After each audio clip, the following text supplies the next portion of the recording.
नमस्कार दोस्तों, जी की विद पप्सा यूट्यूब चैनल में आपका हार्दिक स्वागत है। दोस्तों, आपको आज ये बताते हुए बहुत हर्ष हो रहा है कि आज हम एक नई सीरीज शुरू कर रहे हैं जिसका नाम है आरएस इंटरव्यू गाइडेंस सीरीज के नाम से हम शुरू कर रहे हैं। और सर्वप्रथम आरएस मुख्य परीक्षा 2018 उत्तीर्ण करने वाले राजस्थान के उन भावी सभी आरएस अधिकारियों को जिन्होंने दो इस भर्ती प्रक्रिया के दो मुख्य या महत्वपूर्ण चरण है वो पार कर दिए हैं, प्रारंभिक परीक्षा और मुख्य परीक्षा। उनको बहुत बहुत बधाई ये परीक्षा उत्तीर्ण करने के लिए, और आरएस के उसके साक्षात्कार के लिए उनको अग्रिम शुभकामनाएं कि वो अपने इस कर्म पर या फिर अपने कर्म में सफल हो और निश्चित तौर पर वो आगे जाके राजस्थान के भावी प्रशासक बने, कहीं एसडीएम, तहसीलदार, कहीं डीवाईएसपी के रूप में कार्यरत हो, अपनी अच्छी सी सेवाएं दें और राजस्थान सरकार को अच्छे प्रशासक मिले। हम यही उनके लिए प्रार्थना या दुआ कर सकते हैं। तो आज हम जानेंगे ये वीडियो, हालांकि जो आरएस के इंटरव्यू की तैयारी कर रहे हैं वो निश्चित तौर पे अच्छी तैयारी कर रहे हैं, न केवल अच्छी बल्कि बहुत अच्छी तैयारी कर रहे हैं।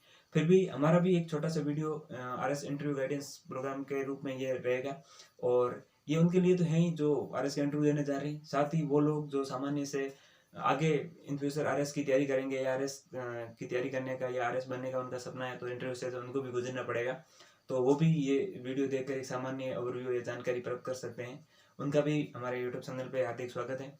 और साथ ही जो एसआई की तैयारी कर रहे हैं या राजस्थान जो सब इंस्पेक्टर पुलिस की जो तैयारी कर रहे हैं वो भी ये इंटरव्यू देख सकते हैं। साथ ही स्कूल या फिर हम कहते हैं कॉलेज लेक्चर जिसमें साक्षात्कार होता है, तो वो लोग भी ये वीडियो देख सकते हैं, क्योंकि वो भी एक आरपीएससी द्वारा ये कंडक्ट करवाया जाता है। तो एसआई हो गया या आरएस का हो गया या फिर कॉलेज जो व्याख्याता है वो भी ये देख सकते हैं, क्योंकि वही आरपीएससी इंटरव्यू करवाएगी। तो आज हमारे इस सीरीज का एक नई सीरीज शुरू कर रहे हैं, उसका जो नाम हो जाएगा ये है आरएस इंटरव्यू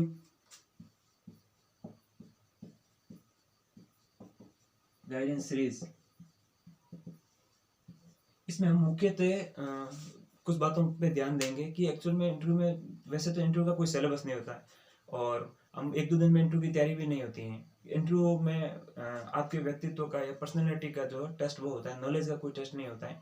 मतलब नॉलेज से कहने का अर्थ है कि आपने प्रारंभिक परीक्षा और मुख्य परीक्षा में आपको फैक्ट या जो भी आते हो, प्रारंभिक परीक्षा आपने आपने अपने ज्ञान का जो लोहा मनवा लिया या फिर वहाँ आपने पर्सन लगा ही दिया, और मुख्य परीक्षा में आपने में जो लेखन कौशल है या फिर विश्लेषणात्मक क्षमता है, एनालिटिकल पावर है, उसको आपने दिखाई दिया है, और तभी तो आप मुख्य परीक्षा उत्तीर्ण करके एक बहुत ही वो कहते हैं ना महत्वपूर्ण जो चरण है वो पार करके इंटरव्यू या फिर आरपीएससी की दहलीज तक पहुंचे हैं। तो आप में ज्ञान की या टैलेंट की तो कोई कमी नहीं है, लेकिन अब आपकी पर्सनैलिटी की टेस्ट, यानी कि आप उस पोस्ट के लिए सुटेबल है या नहीं है।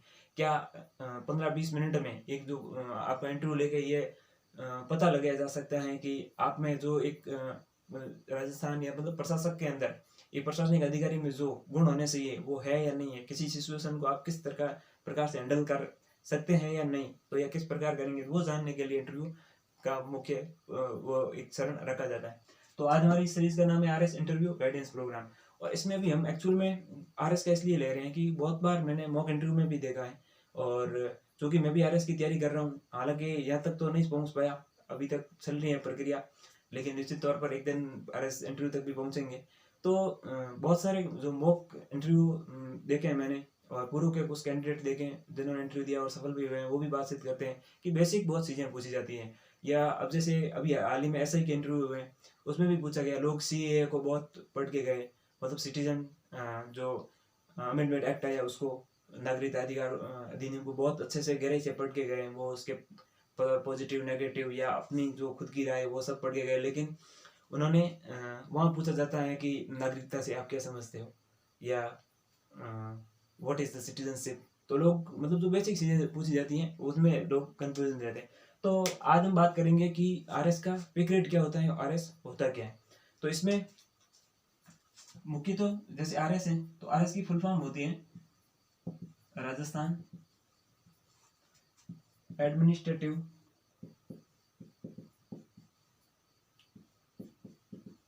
सर्विस, और हिंदी में हो जाएगा राजस्थान प्रशासनिक सेवा।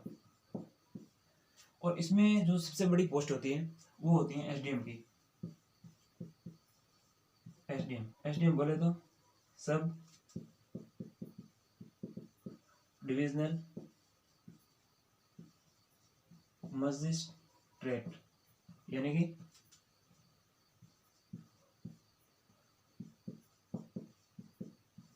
उप जिला मजिस्ट्रेट।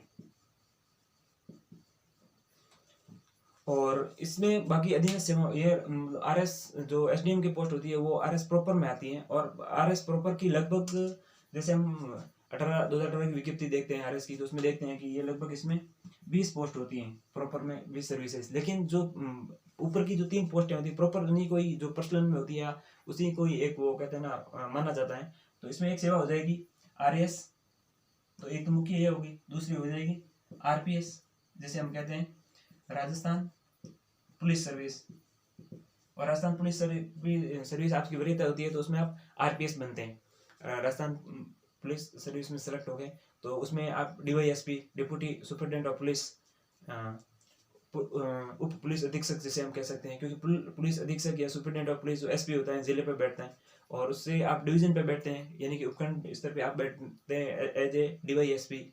और जब ये कमिश्नरेट प्रणाली में होता है तो डीवाईएसपी को ही एसीपी बोला जाता है, असिस्टेंट कमिश्नर ऑफ पुलिस, क्योंकि कमिश्नरेट प्रणाली में कुछ अंतर हो जाता है पुलिस व्यवस्था में। तो ये हो जाता है। दूसरी एक और सर्विस हो जाती है प्रॉपर में, राजस्थान एसीएस, यानी कि राजस्थान अकाउंट सर्विस, और इसी का हिंदी में नाम होता है राजस्थान लेखा सेवा। तो ये प्रॉपर 3 सर्विसेज हो जाती हैं। अब इनके पे ग्रेड की बात कर लेते हैं कि इनको कितनी सैलरी मिलती है, क्योंकि आप जिस सर्विस में जा रहे हो, अब आरएस का इंटरव्यू देने जा रहे हो और आपसे अगर ये पूछा जाए कि अच्छा आरएस का पे ग्रेड कितना होता है, आप ये नहीं बता पाते हो कि पे ग्रेड का तो पता ही नहीं, तो आपको एक नेगेटिविटी वहां से बोर्ड के अंदर चली जाएगी, आप कोई सीरियस कैंडिडेट नहीं है, बल्कि आपने हाँ ठीक है कि आरएस का फॉर्म भर दिया है और मेंस पास करके बस आ गए हैं। लेकिन क्या आपसे ये उम्मीद की जा सकती है कि आप जिस सर्विस में आ रहे हो उसकी थोड़ी बहुत तो आपको जानकारी होनी चाहिए। तो हम बात करते हैं आरएस की, या इसमें भी हम प्रॉपर जो सर्विसेज है तो प्रॉपर हमने 3 बता दी। आरएस राजस्थान एडमिनिस्ट्रेटिव सर्विस में सबसे बड़ी पोस्ट एसडीएम की। उसके बाद दूसरी हो जाएगी वरीयता में आरपीएस, ये हो जाएंगे डीएसपी या डिप्टी सुपरिटेंडेंट ऑफ पुलिस। तीसरी हो जाएगी राजस्थान एसीएस, ये हो जाएगी राजस्थान अकाउंट सर्विस या लेखा सेवा, ये प्रॉपर सेवाएं। तो और बाकी जो होती है एलाइड सर्विसेज होती हैं, और एलाइड सर्विसेज यानी कि अधीनस्थ सेवाएं, राज्य अधीनस्थ सेवाएं। और अधीनस्थ सेवा में हो जाएगी राजस्थान तहसीलदार service RTS, RTO Rajasthan transport services, राज्य परिवहन सेवा, तो जिसमें आरटीओ डीटीओ आरटीओ बनते हैं, राजस्थान ट्रांसपोर्ट ऑफिसर। तो इसमें आप कह सकते हैं जैसे प्रॉपर सर्विसेज हैं तो इनका जो पे ग्रेड हो जाएगा वो हम यहाँ प्रॉपर का ऐसे ही लिख देते हैं, हटा के यहाँ हम लिख सकते हैं इनका जो 7th पे कमीशन है या 7वें वेतन आयोग के अनुसार, 7वें वेतन आयोग या 7th पे कमीशन के अनुसार जो इनका ग्रेड पे है वो हम कह सकते हैं ये हो जाता है आरएस प्रॉपर का 5400। और 5400 का मतलब इसमें जो बेसिक सैलरी है वो हो जाएगी आपकी 15,600 से 39,100, 15,600 से 39,100 ये बेसिक सैलरी आपको मिलती है ट्रेनिंग के दौरान। उसके बाद आपके इसके साथ बहुत सारी जो क्या क्या फायदे मतलब वो मिलते हैं, इनकी सेवाएं यार, इनको और क्या क्या लाभ मिलते हैं उनकी भी कल हम पूरा डिटेल में बात करेंगे। आज हम इनका ये पे ग्रेड के बारे में बात कर लेते हैं। तो ये आरएस प्रॉपर के लिए ये पे जो है ग्रेड पे हो जाएगा। अब आप एलाइड सर्विसेज या आरटीएस है, तहसीलदार सेवा है, उसके लिए देखें तो ग्रेड पे हो जाएंगे अकॉर्डिंग टू 7th पे कमीशन। तो यहाँ हो जाएगा ये 4200 पे ग्रेड। अब ये राज्य की A1 या ए सर्विसेज है, ए ग्रेड पोस्ट जिसको कह जा सकते हैं। हालांकि ये भी जो गजिस्टेड पोस्ट ही है, राजपत्रित सेवा ही है, राज्य की सर्वोच्च प्रतिष्ठित सेवाओं में से एक आती है आरएस। एक ही है राजस्थान की सबसे प्रतिष्ठित सेवा है जो आरएस है। तो ये राज्य की सबसे वो प्रतिष्ठित है, इसीलिए एक वो क्रेज तो सब में रहता है। और इसके जो अब वो कहते हैं ना बड़ी जो पोस्ट है वो बड़ी जिम्मेदारियां तो लेके आती हैं। मारवाड़ी में या हमारे राजस्थान में ये कहावत है कि मोटी रातों रा मोटा झंझर हुए, देखी बात है। तो और इसका जो एलाइड सर्विसेज में तो वो हो जाएगा 4200 जो पे ग्रेड है या ग्रेड पे है तो 4200 है अकॉर्डिंग टू 7th पे कमीशन या 7वें वेतन आयोग के अनुसार। और इनकी जो बेसिक सैलरी हो जाएगी वो हो जाएगी ये 9300 से हम कह सकते हैं 34,800।